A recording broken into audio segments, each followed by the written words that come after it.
E aí galera, tudo bem? Vamos aqui para mais uma tutoria de Química. Hoje o assunto é ligações químicas, certo? Então, temos que entender que primariamente existem dois tipos de ligação. A ligação iônica, que é o que a gente vai falar hoje, a ligação covalente e a ligação metálica. Então vamos lá para a ligação iônica. Basicamente, a ligação iônica ela ocorre quando um átomo perde um elétron enquanto o outro átomo ganha um elétron. O que vai dizer se esse átomo vai ganhar ou perder o elétron é a propriedade que a gente estudou nas primeiras aulas, chamada eletronegatividade. Quanto mais eletronegativo for o átomo, mais ele vai querer o elétron para ele, certo? E quanto menos, mais ele vai querer doar o elétron. Ele faz isso para alcançar a estabilidade, como a gente vai ver nos próximos slides. Aqui, novamente, a nossa tabela periódica, da qual a gente consegue tirar muitas informações, como a gente já viu. A gente vai usar ela daqui a pouquinho. E aqui, por exemplo, o nosso composto NaCl. A gente já viu na aula anterior como faz a distribuição eletrônica. Em cima, na linha de cima, aqui, eu fiz a distribuição eletrônica do sódio. Como podemos ver aqui na tabela periódica, o sódio ele tem 11 elétrons e o cloro ele tem 17. Então, vamos lá. Aqui, 2 mais 2, 4, mais 6, 10, mais 1, 11, é o sódio. E aqui, 2 mais 2, 4, mais 6, 10, mais 2, 12, mais 5, 17. É o cloreto, é o cloro, né? Nota que o sódio ele tem como camada mais externa a camada 3. E na camada 3 ele tem um único elétron, certo? Enquanto na camada anterior, a camada 2, ele tem 8 elétrons aqui. 2s2 e 2p6. 2 mais 6 dá 8 elétrons. Então, mais vale para ele perder esse elétron da camada 3 e ficar com os 8 elétrons da camada 2 do que ele ganhar 7 elétrons na camada 3 para alcançar o octeto. Lembra que os compostos sempre vão buscar alcançar o octeto, né? Para o cloro é diferente. O cloro ele tem 7 elétrons na sua camada de valência, na camada 3. Ele tem 2 aqui no 3s e 5 aqui no 3p. Então, para ele vale mais a pena ganhar um elétron. Então aqui a gente está unindo a fome com a vontade de comer, né? Um quer perder e o outro quer ganhar o elétron. Então o sódio ele vai ceder esse elétron da camada mais externa dele para o cloro e aí eles vão formar o composto NaCl, que é o nosso sal de cozinha. E aí, como que a gente escreve as fórmulas dos compostos iônicos? Primeira coisa é determinar o NOx, que é o número de oxidação dos elementos envolvidos. Depois, a gente vai escrever os elementos um do lado do outro, assim, lado a lado mesmo. E aí a gente vai cruzar esses números de oxidação. Vamos fazer aqui. Peço desculpas nesse momento, eu vou ter que tirar a tela cheia, porque ainda persiste aquele meu problema de não conseguir usar a caneta na tela cheia. Mas vamos lá. No exemplo 1, se você quiser pausar e fazer sozinho, depois eu vou fazendo, você confere se está certo, aconselho que você faça isso. No exemplo 1, eu quero que vocês escrevam a fórmula formada a partir de sódio e oxigênio. Vamos lá.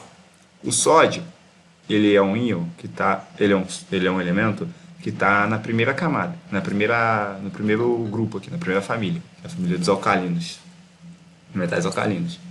Todo elemento que estiver localizado aqui nessa primeira, ele vai ter NOx mais 1. Então, o sódio a gente sabe que tem NOx mais 1.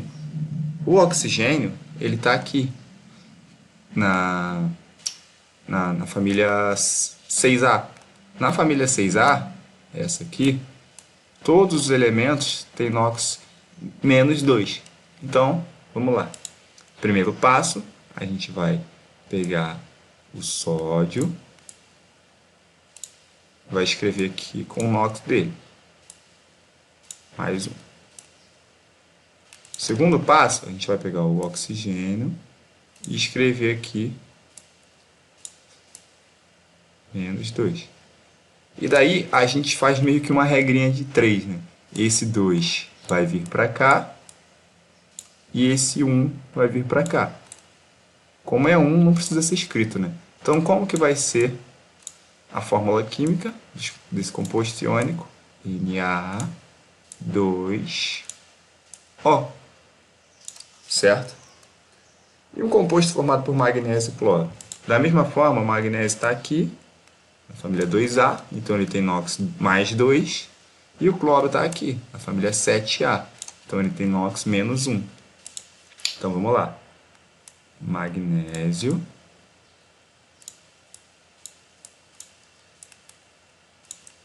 e aqui o cloro. A gente faz a regrinha, né?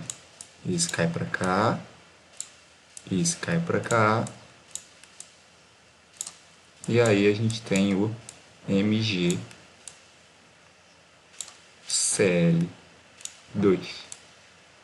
cloreto de magnésio. Isso aqui é um Cl. Para a próxima aula eu prometo que você vai melhorar. Vou ter acesso à minha mesa digitalizadora novamente. Estou sem para essa aula e para a aula anterior, por isso que eu estou tendo que fazer assim. Certo? Então, aqui a gente viu como que é formado um composto. Deixa eu botar para a tela cheia. Como que é formado um composto iônico. Ele é formado por essa diferença de eletronegatividade, porque um elemento ele vai querer perder um elétron enquanto o outro vai querer ganhar. É a famosa fome com a vontade de comer, né? E aqui a gente viu como escrever essas fórmulas. É importante isso aqui para que a gente não escreva nada errado, não bote os índices errados, certo? E aqui, por fim, algumas características desses compostos iônicos.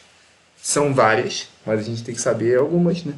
Que eles sempre vão ser sólidos, por exemplo, normalmente vão se organizar em retículo cristalino, são solúveis, são muito solúveis, a maioria deles. Claro que sempre existem exceções, né? Eles liberam íons com muita facilidade, por serem solúveis. Quando eles sofrem fusão também, né? Eles passam do estado sólido para o líquido, solubilizando ele em água, dissolvendo eles em água, eles vão liberar íons, então normalmente eles vão conduzir corrente elétrica, esses íons. Por isso que até aquele experimento você bota a coisa da corrente elétrica, a corrente elétrica em água deionizada, água sem íons, ela não conduz. Daí você bota em água com sal, conduz corrente elétrica. É um experimento bem legal, posso disponibilizar para vocês o link, acha facilmente no YouTube. Eles apresentam altos pontos de fusão e ebulição, eles possuem brilho e conduzem corrente elétrica quando são dissolvidos em água após sofrerem um processo de fusão. É justamente por conta dos íons que são liberados em água. Então, por hoje é isso. Próxima aula vamos ver ligação covalente. Então, agradeço por assistir. Muito obrigado.